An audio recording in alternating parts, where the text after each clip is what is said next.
কবি সুকুমার রায়ের লেখা কবিতা সৎপাত্র। শুনতে পেলুম পোস্তা কি তোমার নাকি মেয়ের বিয়ে, গঙ্গারামকে পাত্র পেলে, জানতে চাও সে কেমন ছেলে? মন্দ নয় সে পাত্র ভালো, রং যদিও বেজায় কালো, তার উপরে মুখের গঠন অনেকটা সেই পেঁচার মতন। বৃদ্ধে বুদ্ধি বলছি মশাই, ধন্যি ছেলের অধ্যবসায়।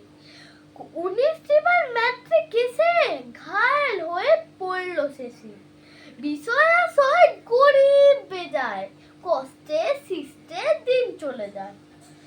মানুষ তো নয় ভাইগুলো তার, একটা পাগল একটা গোয়ার, আরেকটি সে তৈরি ছেলে, চাল করে নোট গাছের জেলে।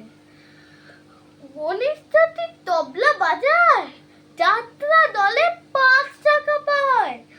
গঙ্গারাম তো কেবল ভোগে পিলের জ্বর আর পাণ্ডু রোগে, কিন্তু তারা উচ্চঘর কংসরাজের বংশধর। সামলাইরে বলো গ্রামে কি যেন হয় গঙ্গারামে। যা হোক এবার পাত্র পেলে, এমন কি আর মন্দ ছেলে?